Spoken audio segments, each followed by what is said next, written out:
मेरे ख्याल है रुए रुआएँ इस गुजरात में जिन्होंने संतोष फाउंडेशन का तारक करवाया। मैं समझता हूँ कि एक बहुत बड़ी एफर्ट है, गुजरात के लिए एक एसेट है कि जहाँ पे मौजूद है ये इदारा, क्योंकि बाहर का लाहौर या दूसरी जगह जाना, ट्रैवल करना इन बच्चों के लिए मुमकिन नहीं होता। तो खसूसन जो मजदूरी को बचाने की जो बात हो रही है कि शादी से पहले टेस्ट करवाए जाए, इसी तरह मैं ये कहूँगा कि जो मजदूरी बहुत ही आप देख लें बच्चे जो हैं, और इसी तरह आपने देखा हो बच्चे पैदा होते हैं कमर के ऊपर थोड़ा सा होता है और जिनकी मजदूरी फिर उसमें एक बहुत बड़ी इम्पोर्टेंट चीज़ है कि उसमें बहुत से ऐसे एलिमेंट्स होते हैं जिस तरह फॉलिक एसिड है। ये एक ऐसी चीज़ है जिसमें बच्चा जब बन रहा हो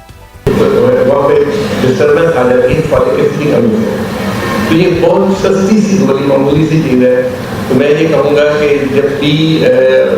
हम तो एडवाइज ये करते हैं कि जब शादी की डेट फिक्स हो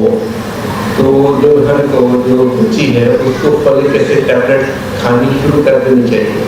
क्योंकि बहुत सी ऐसी मजबूरियाँ हैं जो आप देखेंगे माशरे में बच्चे हैं जिनको कि इसी तरह सारा नीचे वाला घर जो होता है उनका फालिज का शिकार हो जाता है। और क्लैफ्ट वाले बच्चे तो आप देखते हैं कि अगर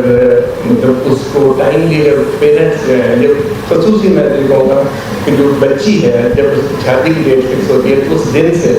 उसको फॉलिक एसिड टैबलेट लेनी शुरू कर देनी चाहिए, क्योंकि जब प्रेगनेंसी होती है तो उस वक्त अगर फॉलिक एसिड कम हो तो उस वक्त चांद पहले जो होते हैं उन्हीं में डिफेक्ट से पैदा हो जाता है। तो मेरी ये रिक्वेस्ट होगी आप सब लोगों से कि ये बात भी आप जरूर फैलाएं माशरे में कि बच्ची को बहुत सस्ती सी गोली है लेकिन उसका इफेक्ट और उसका इम्पैक्ट बहुत बड़ा है। तो फॉलिक एसिड सिंपल गोली जब बच्ची की शादी की डेट सेट हो तो वो शुरू करवा दें। बहुत शुक्रिया। आप देख रहे हैं पाक न्यूज, पाकिस्तान की आवाज।